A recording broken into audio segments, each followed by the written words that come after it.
We've been covering chapter 17 and Goliath and David, and I'm going to start reading at chapter 17, verse 40, but we're not going to look at some of this. We've already looked at it, but I want to just give the picture as we go into it.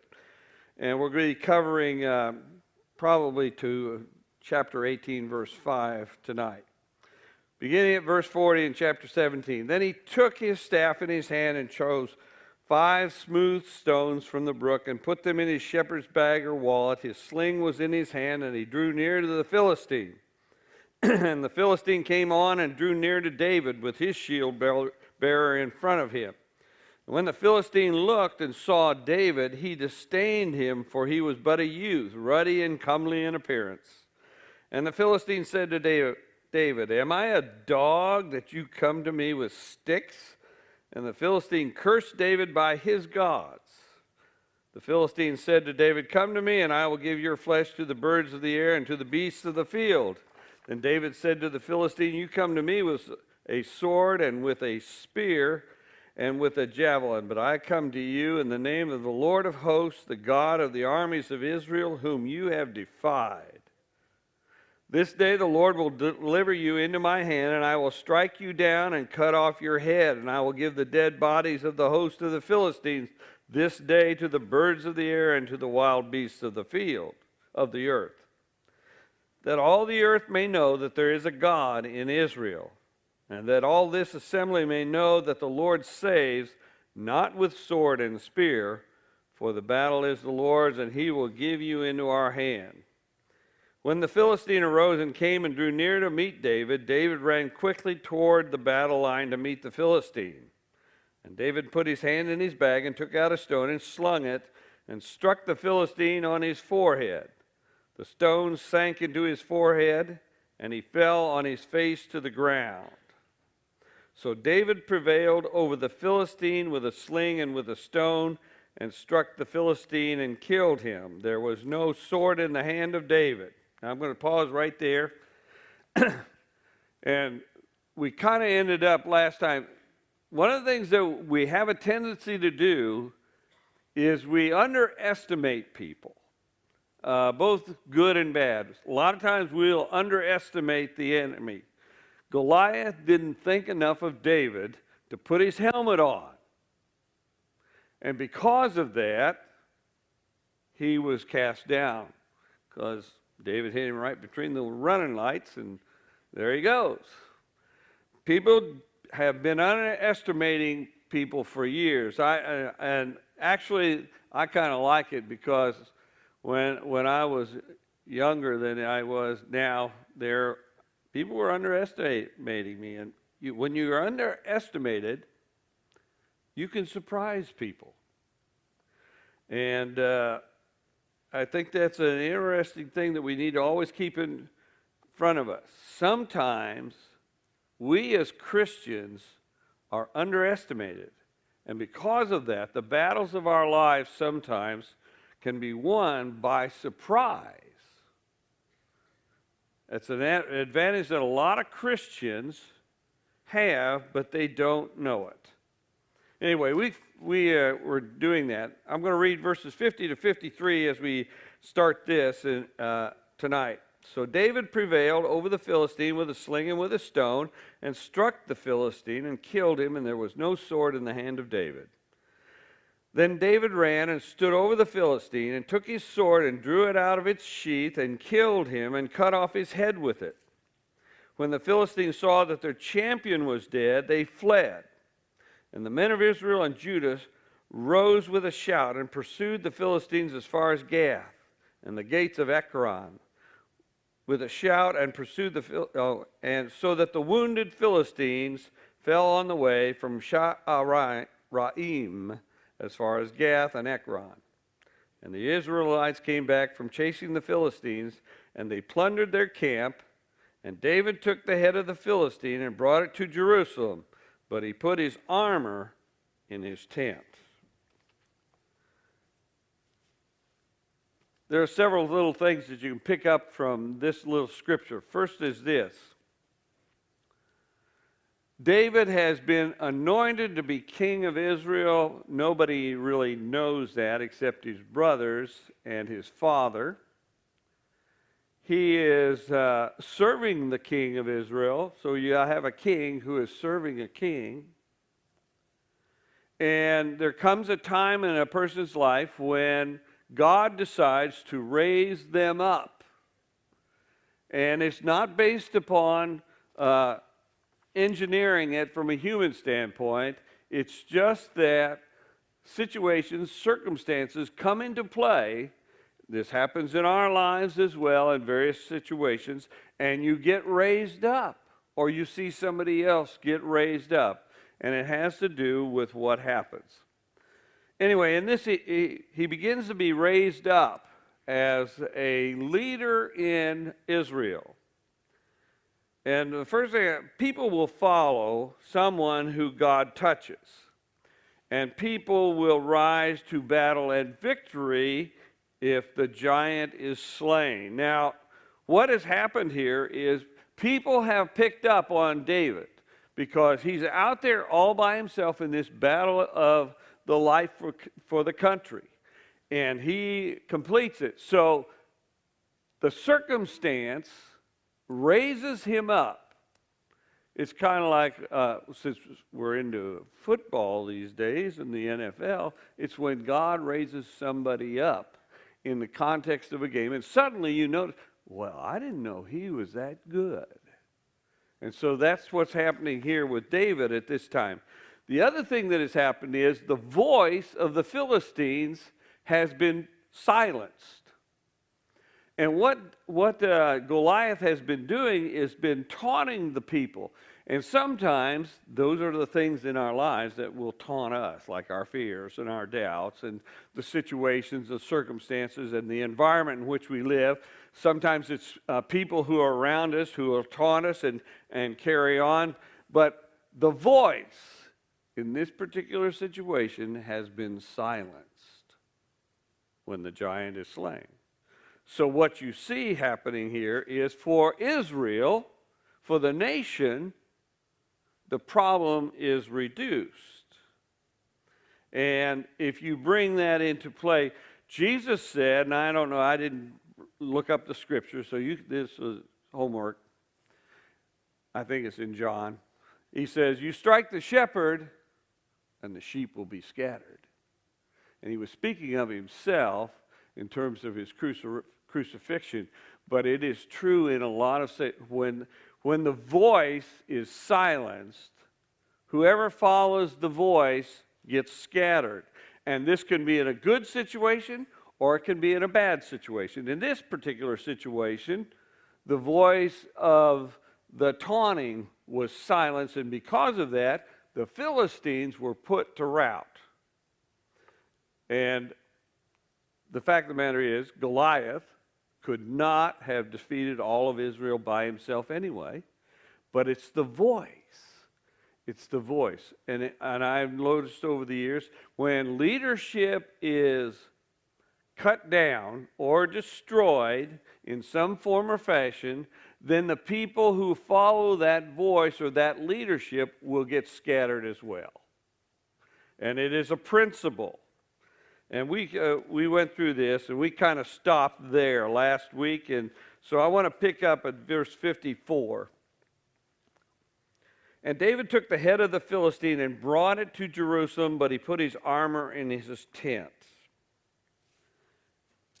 Now, one of the things that happened is he puts the head in Jerusalem, which is a sign to the people that the problem has been reduced and taken care of. But he keeps the armor of Goliath. Now, the thing about that is he can't use that. So basically, it's kind of like a trophy. He takes the armor and puts it up as a trophy. The spear's leaning up against the wall, and it's probably taller than David himself. But what that trophy is, it's a reminder of what God has done. Those of you who have been to a banquet know that on Sunday night when we get ready to finish the thing, the person who is a lay director, and I want those of you who are lay directors who have done this to please stand. Got a lot of them who have led these things. You got a cross, did you not? That is a trophy from the work, the battle that you went through in terms of doing the work. Because every great banquet weekend is in many ways spiritual warfare. I have in my office, I have albums. I have 2 albums of weekends 1 through 96. And all those pictures are trophies. They are reminders of what God has done. And the reminder is this. You have taken what you have done in terms of you personally putting into these things in your life, but the battle is the Lord's, but you are the one who is on the field. God bless you. He kept the memories. It is good. And I want to say this. This is a don't ever pass over past victories. God does not waste victories. It's not about giving it a lot of fanfare, but don't forget it. You know, when you've been in a battle of life and you know that God's in it with you and you have gone through that battle, and it can be in all kinds of different areas of our lives. If there is something that is left that is kind of like that trophy from that experience, that battle in life, don't ever forget it.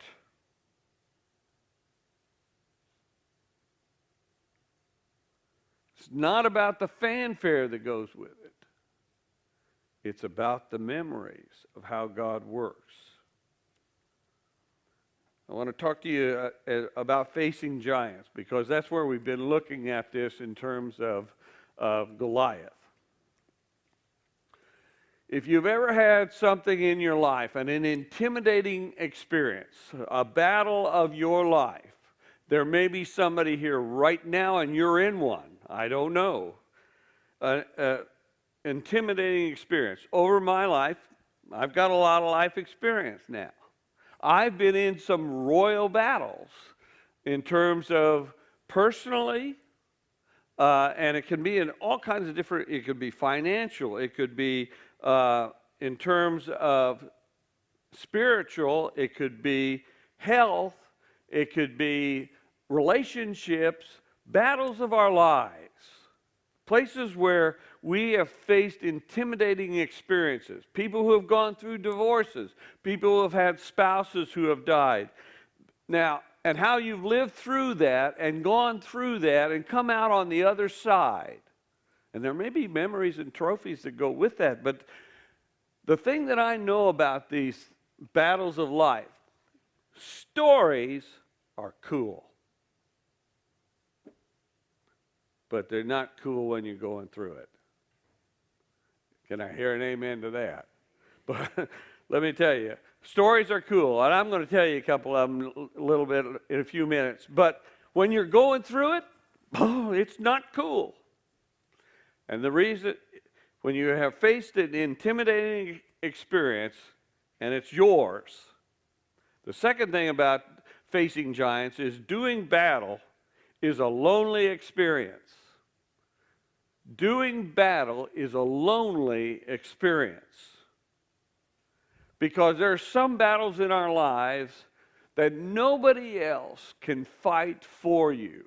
Now, you may have friends around you that are standing with you in those battles of life, but the fact of the matter is they can't fight the battle for you. So doing battle is a lonely experience. And we have all kinds of battles, you know. We've had battles with our kids in terms of their health experience. We've had battles in terms of finances over the last 45 years. We've had battles in terms of church work over the last 40 years. When you're doing the battle, you're it. Same way David was it, right there in front of Goliath. So nobody else can fight for you. It's a lonely experience, and your Goliath is your Goliath. Somebody else may say, don't worry, it'll be okay. And they may be completely correct about that. But when you got that giant in your life standing in front of you, that's easy for you to say when I'm looking at that right in front of me.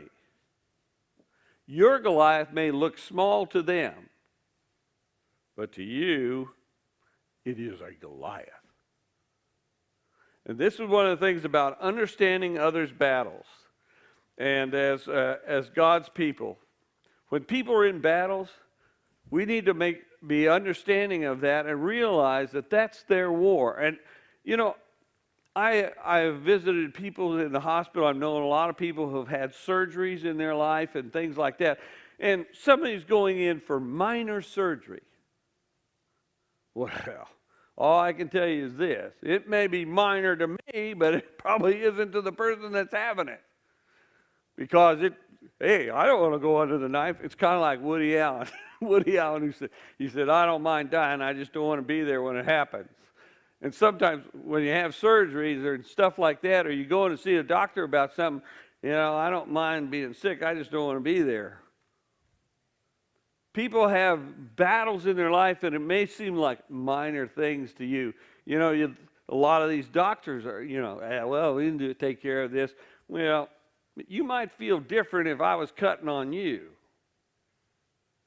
Because a giant is a giant, and I don't care what that is. It's also sometimes it's age-related. I've been through a lot of things in my life. But I know this, if you're 17 and you're just going through something for the first time, it may be a giant to you. It might not be to me because I've seen enough and realized this is not that big a deal, but if you've never been through it before, it's a big deal.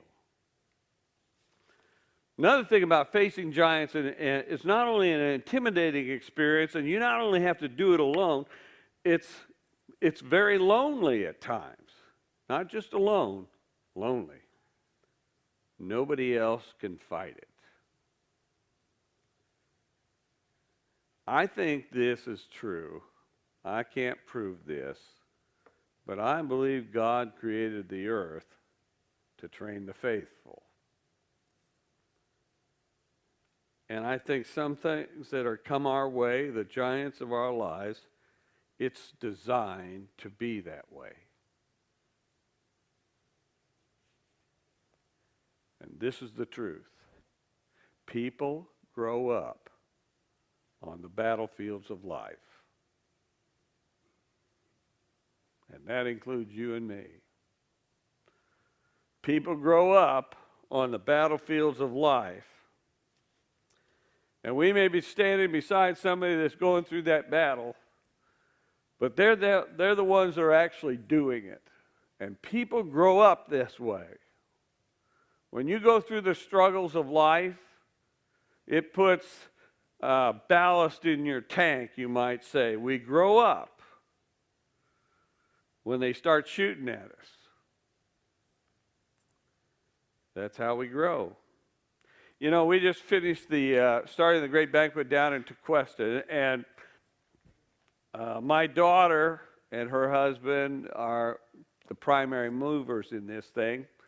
And I talked to both of them in the last 3 or 4 months several times about their giants, you might say, to start a movement.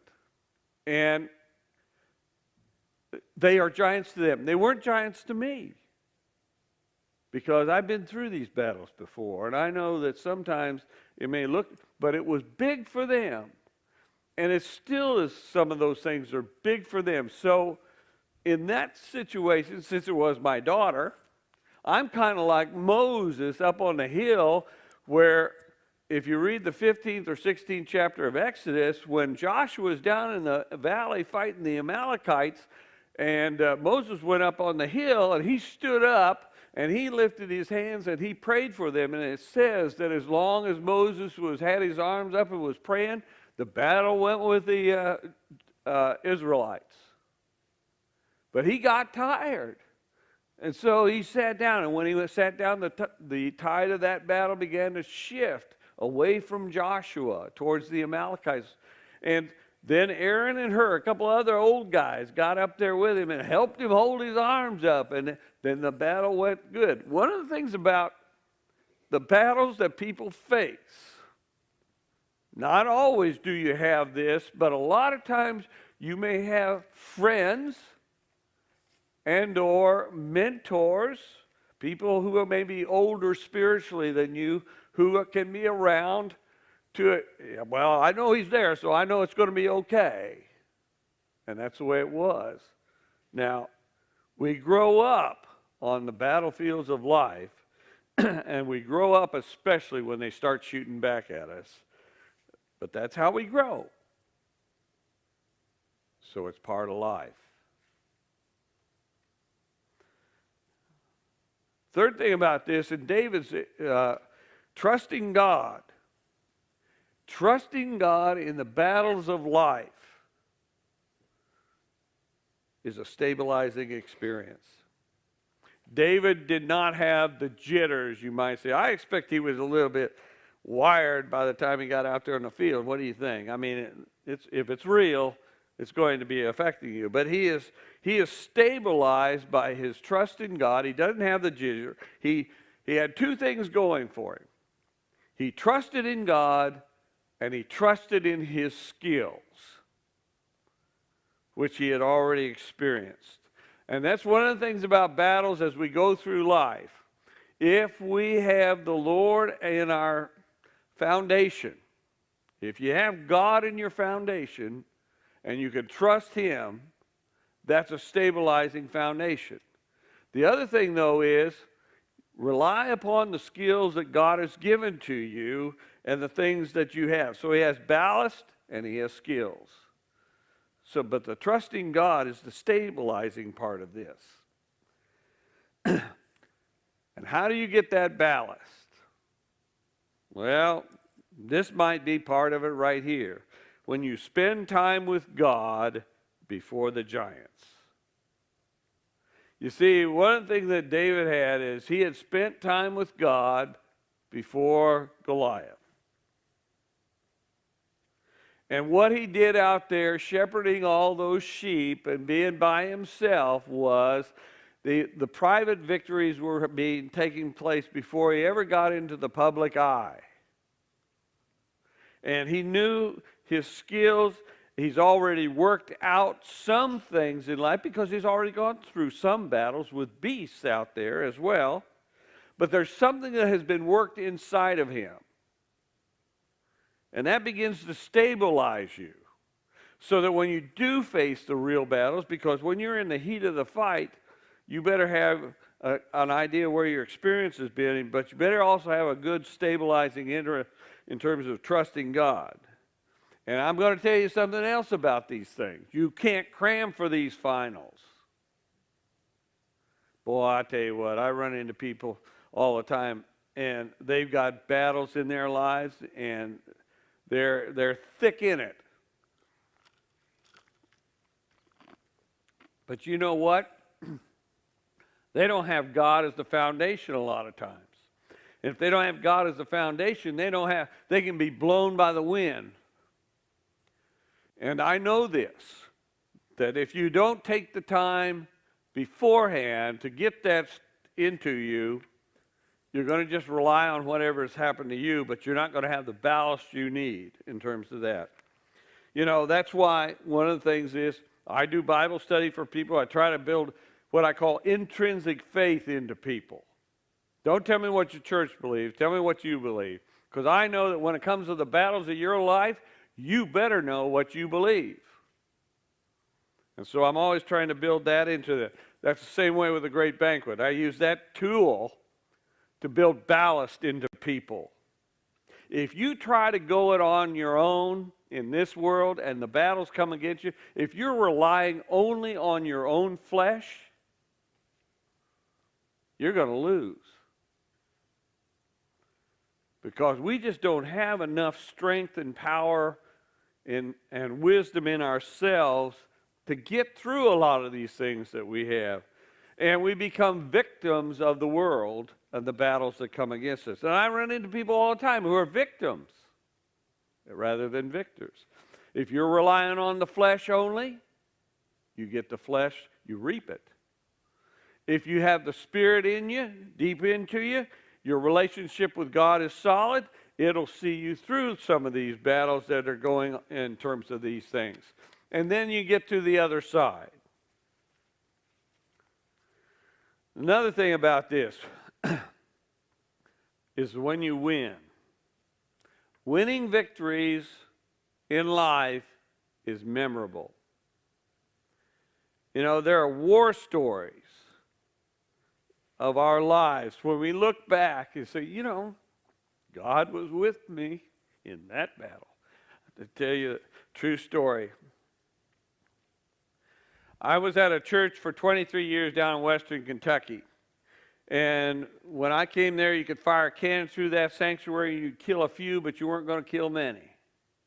But over the years, as I got started doing the Walk to Emmaus and then the Great Banquet, the numbers kept rising in terms of that church. And basically, what I was doing is I was trying to build intrinsic faith into people, and I treat Sunday morning kind of like a restaurant. If you go to a restaurant, you get good food and decent service, you might come back.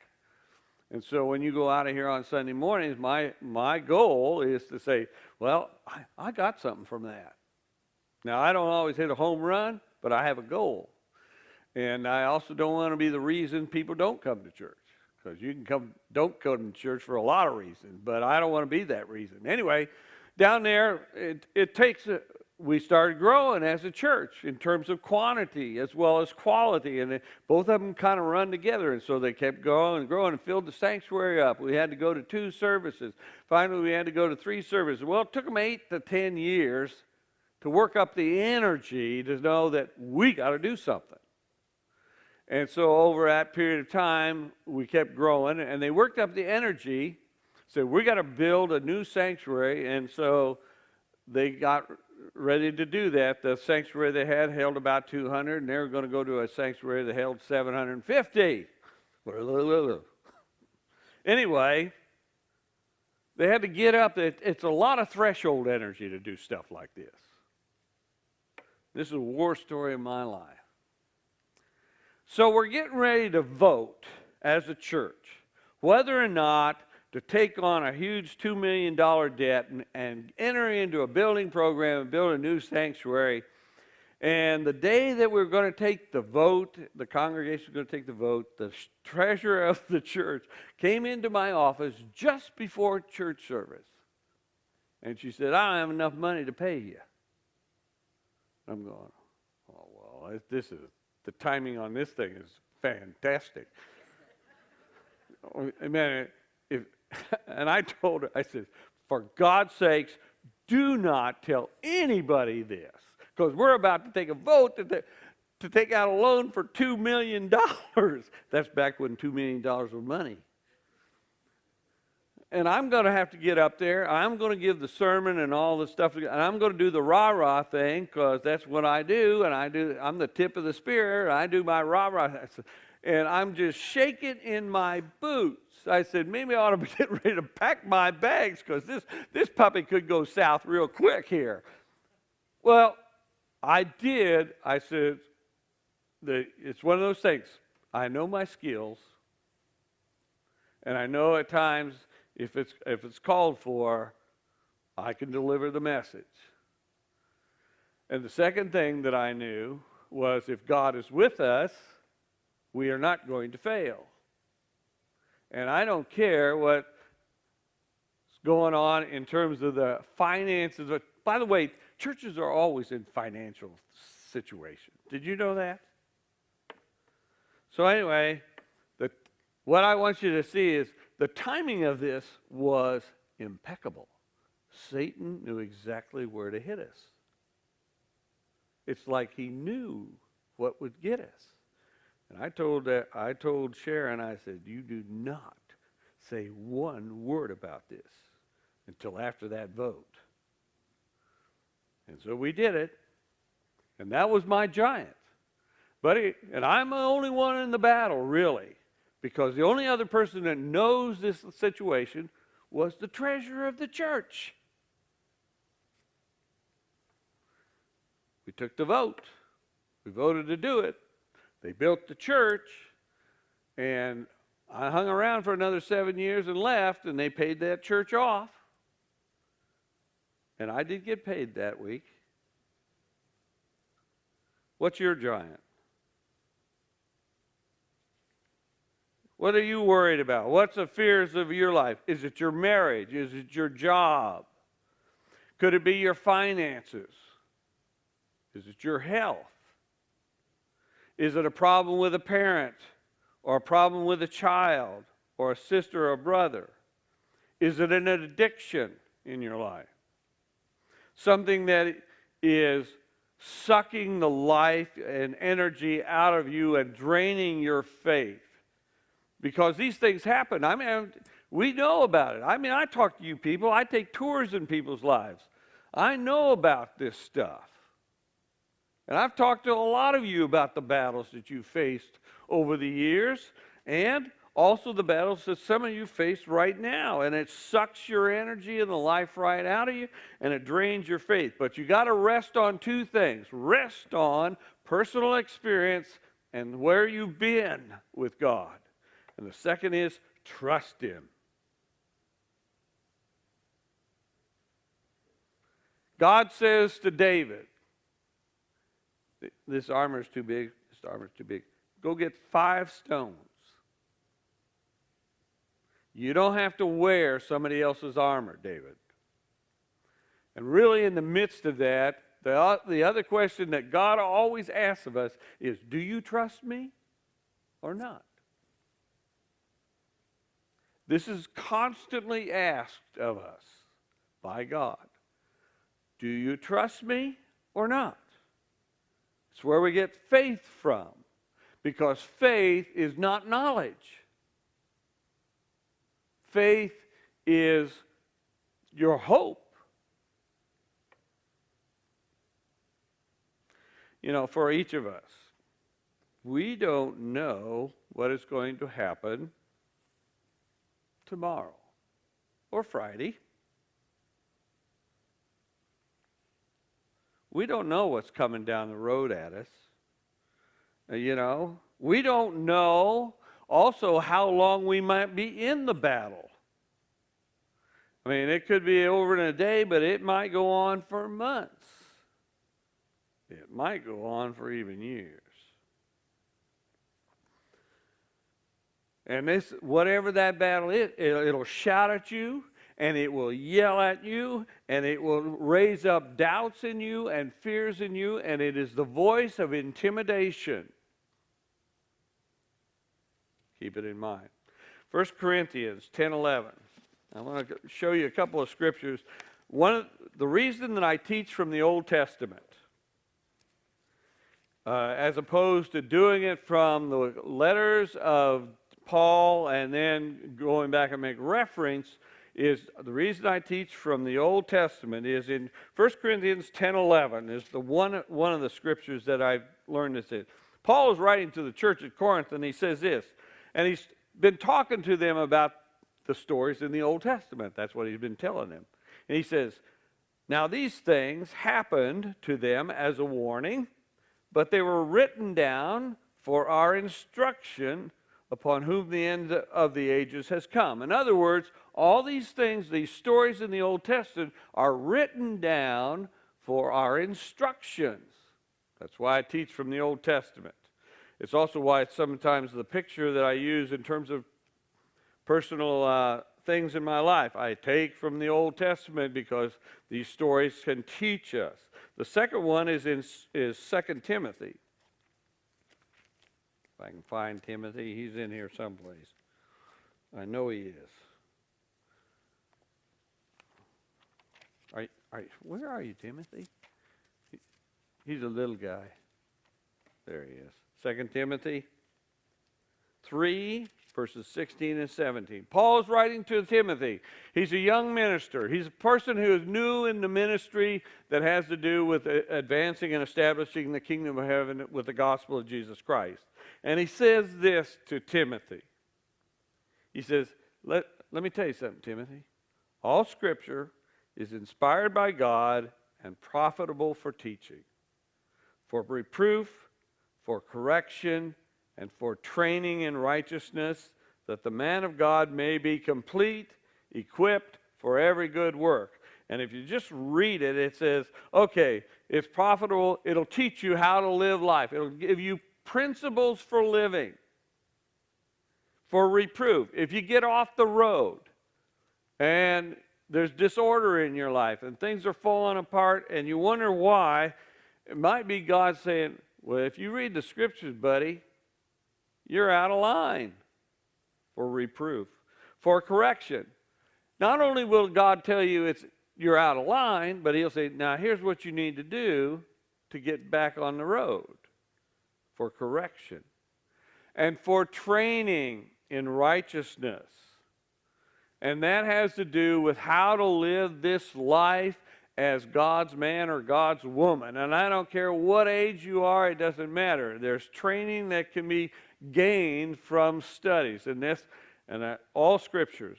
And I go to the Old Testament because those pictures tell us things. These are people. Everything's changed, but nothing's different. Everything's different, but nothing's changed. Technology's different now, but the situations aren't. That the man of God may be complete, equipped for every good work. That's why I read these things and teach from the Old Testament, so that you guys have something in terms of that. Apply it to your giants. You know, when we're growing up, if you're in a church, you get the stories, you get kids' stories. And we've all heard that story of David and Goliath. We've heard the story of Noah. And we've heard all these stories from the Old Testament and stuff. And we treat them as kids' stuff. And the problem is, you grow up and so do I. And I become an adult. And suddenly, well, I'm not going to build my faith on my kids' understanding of the Bible. So there must not be anything to it. Which is not true at all. Actually, I can make these Bible studies pretty PG and sometimes are rated. Because they are. Because it's about adults fighting for their lives. So apply it to your giants. Everything's changed, but nothing's different. So, in terms of this thing, in Goliath and David, a couple of things, just real simple. Do your part. Use the skills that you have. He has slings and stones. That's use what you know. That's the first thing. That has to do with your involvement. And the second is trust the Lord, because the battle really is His. And if you are God's man or woman in this world and you are doing God's will in terms of your life, He will be your shield and your defender. The battle is His to win, but you have to do your part. Okay, verses 55 to 58. How am I doing? Okay. When Saul saw David go forth against the Philistine, he said to Abner, the commander of the army, Abner, whose son is this youth? And Abner said, as your soul lives, O king, I cannot tell. And the king said, inquire whose son this stripling is. And as David returned from the slaughter of the Philistine, Abner took him and brought him before Saul with the head of the Philistine in his hand. And Saul said to him, whose son are you, young man? And David answered, I am the son of your servant Jesse the Bethlehemite. Now, if you've been with me through the story, if you've been reading this story all along, this is one of those areas where I occasionally run into, okay, this is a spiritual speed bump. What's going on here? Why is Saul acting like he doesn't know this. Because if you flash back in the story, Saul has David in his tent playing the guitar to drive away the evil spirits. Well, why is he asking this? Is the Bible not right here? What about him playing for Saul? You know, back in 16:14, let me read a little bit of that. Suddenly, now the Spirit of the Lord departed from Saul, and an evil spirit from the Lord tormented him. And Saul's servant said to him, behold, now an evil spirit from God is tormenting you. He got good advice, by the way. Let our Lord now command your servants who are before you to seek out a man who is skillful in playing the lyre. And when the evil spirit from God comes upon you, then the music will drive it off. But what we have here, and so David's been in the guy's tent. Why is he asking questions like, whose son, who is this kid? And by the way, he does it 3 times in these verses. In verse 55, he says, Abner, whose son is this youth? In verse 56, he says, inquire whose son the stripling is. And verse 58, he says, whose son are you, young man? Now, you got to think about this for a minute. And I have to draw on my own personal experience in terms of this. You know, I have a fairly large ministry. You may have picked up on this. And I'm around a lot of people a lot of the time. And you know what? I don't notice everybody, even ones who spend 3 days with me.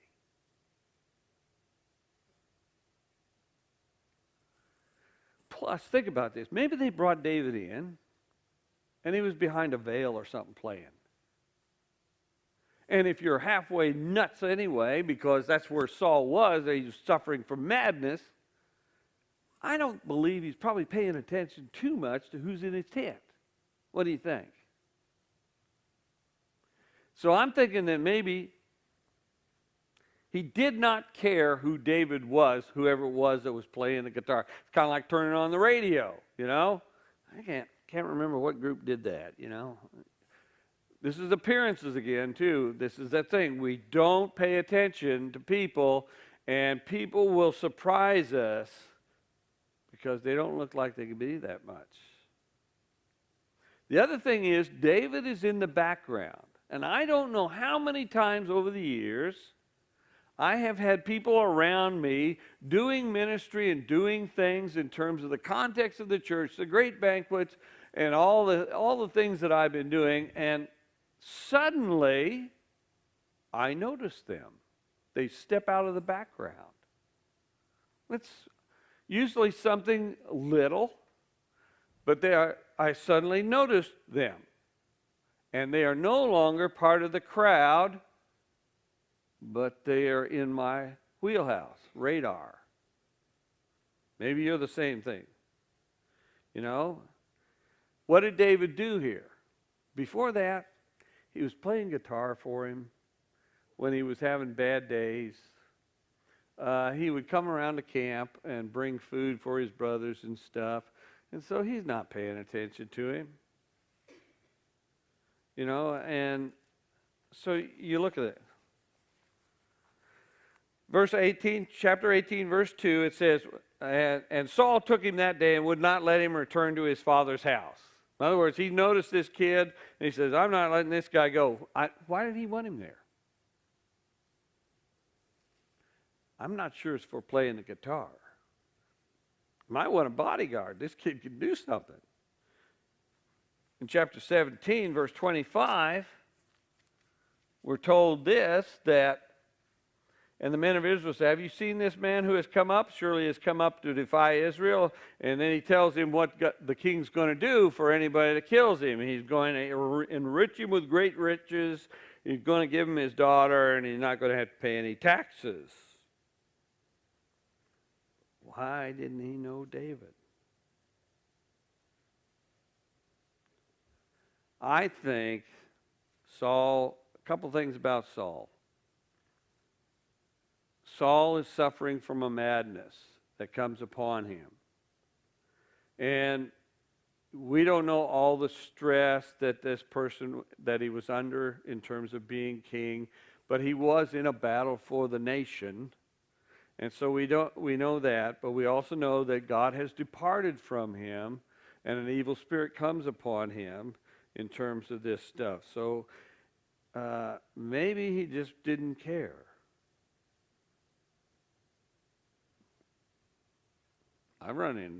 There have been times when I've been like that.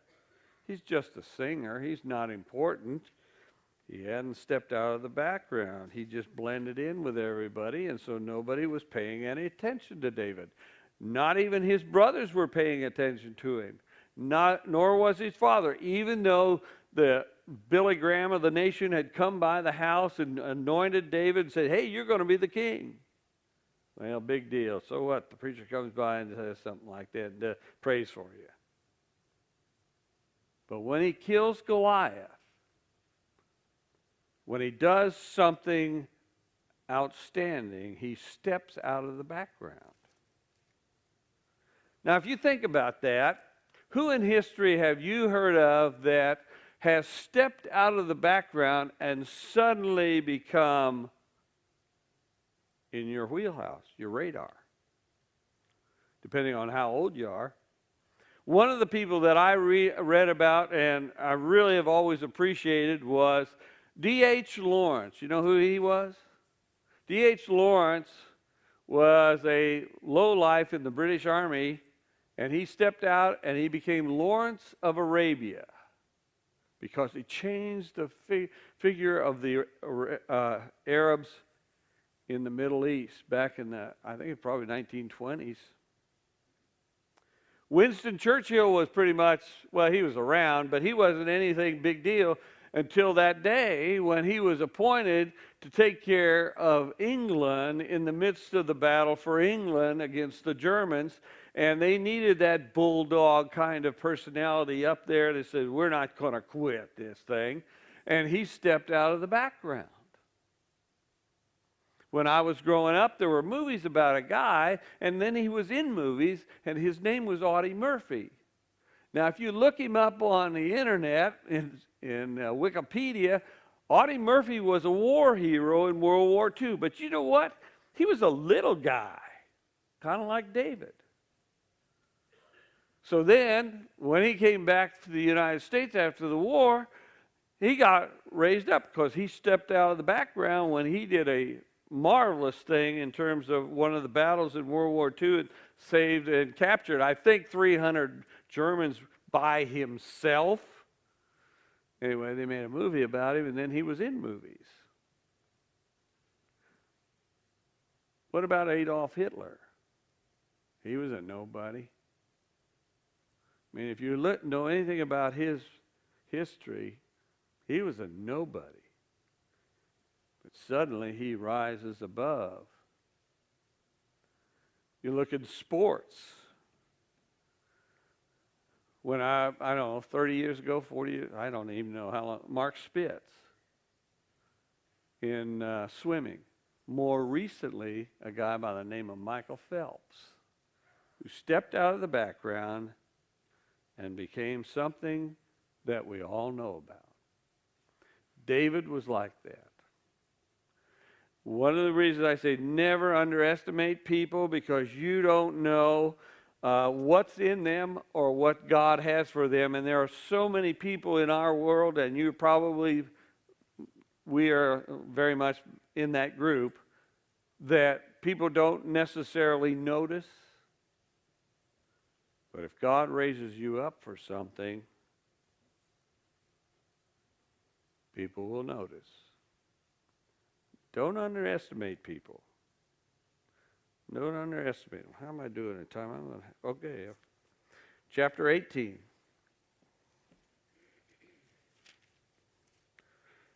Verses 1 to 5, I'll start with that, and I just want to read it to you, and I just want you to contemplate a few things before we actually look at the scripture.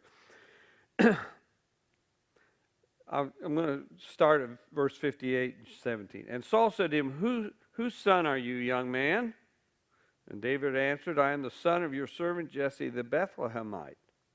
When he had finished speaking to Saul, the soul of Jonathan was knit to the soul of David. I want you to take note of that. And we will come back and look at it. And Jonathan loved him in his own soul. And Saul took him that day and would not let him return to his father's house. Then Jonathan made a covenant with David, because he loved him as his own soul. And Jonathan stripped himself of the robe that was upon him and gave it to David, and his armor, and even his sword, and his bow, and his girdle. And David went out and was successful wherever Saul sent him, so that Saul set him over the men of war. And this was good in the sight of all the people, and also in the sight of Saul's servants. One thing I want you to notice there, but not in the sight of Saul. Keep it in mind. Now, before we look at this, I want you to think back. Let's go back 15 years. 2001. If it was January in 2001, it's before 9/11. What was going on in your life? Now, I realize some of you may not remember that too well, but some of us are old enough. How was your life? What was going on in 2001? And the reason I bring that up is because September 11th took place in 2001, so you probably can remember at least bits and pieces of that year's. If you have kids, what was going on with your kids back then? How have your kids changed in the last 15 years? What about your job? Maybe you were in a different job. Maybe you were in another job. Maybe you didn't have a job.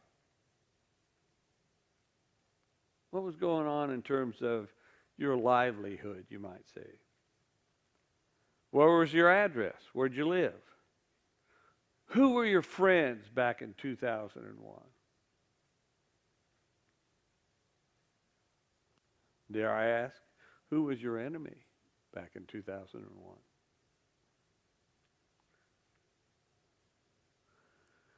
Now, the reason I bring this up is because David has just stepped out of the background and things are about to pop in his life. And before this, things were actually pretty good for David.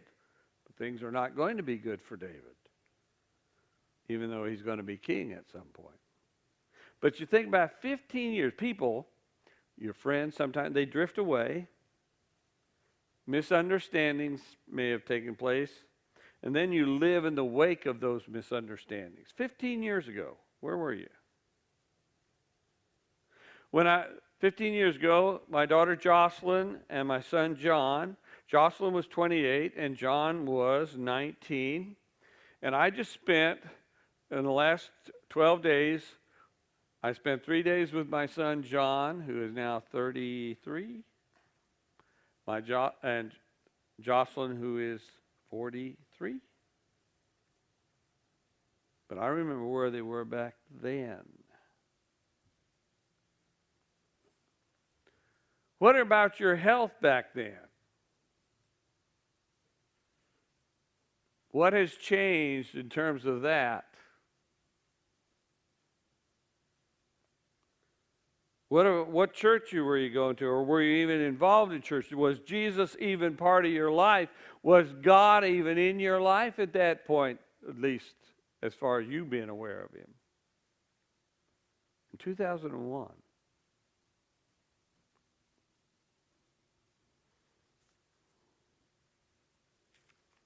Now, the reason I bring this up, for some of us, at least probably for all of us, are you glad that God doesn't tell you some things? Boy, I am. 15 years ago, 2001, before 9/11, the Twin Towers still stood. What about 30 years ago?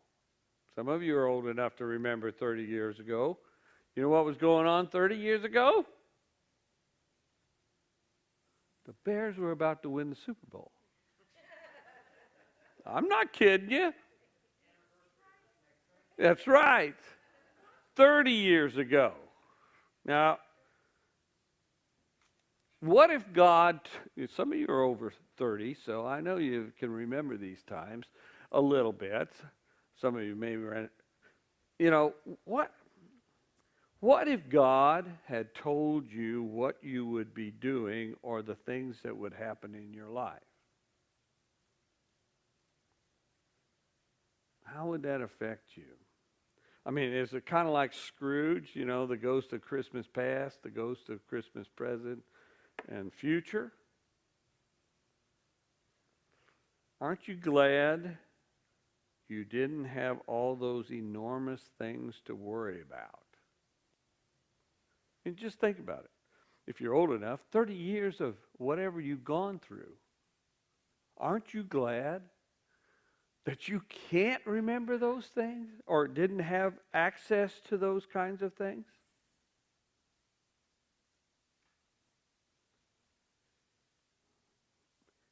One of the things that I know about God, and I'm glad he does not tell us these things, is he doesn't know. He knows what will work for good, and we don't. And that's a principle. He knows what will work for good, and we don't. If I would know some of the things that had happened to me between 1985 and today, I would probably be running for cover.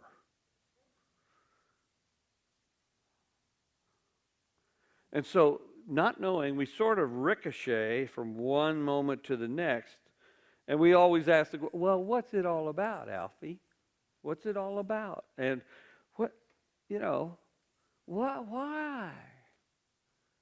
I remember praying things in 1985, but actually between 1985 and 2000, I said, I am so glad that God didn't answer those prayers. I didn't know what the heck I was praying.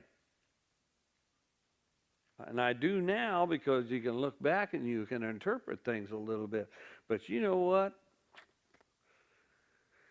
I am glad I didn't have those things to worry about. And I also am glad that some of my prayers weren't answered because he knows what will work for good and I don't.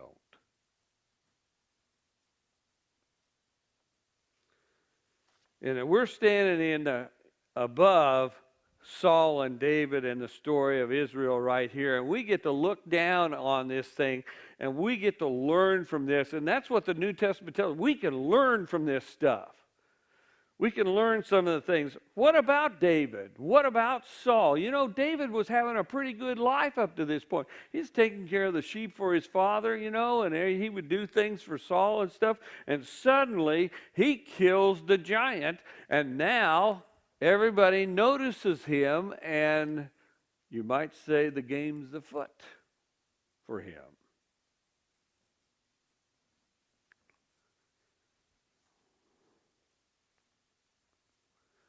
And Saul, he's gone mad. And he was called originally by God, but he went after the flesh instead of doing what God wanted him to do. And so over a period of time, he went mad. But you know what?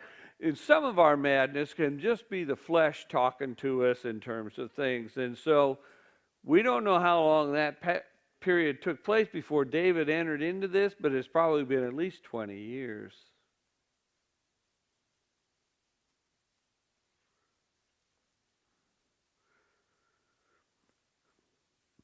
Some people say, I thought I'd be married by now. And then some people wish they weren't. Life is like that. And it's never perfect. And it's never right. You know, we spend millions of dollars to discover the future. And the truth is, if we really knew, all it would do is bring about fear and worry for those days. And some of us worry all the time anyway. And none of us are getting out of here alive. That's a fact. And I also know this. In this group right here, and this includes me, some of us are going to have real trouble.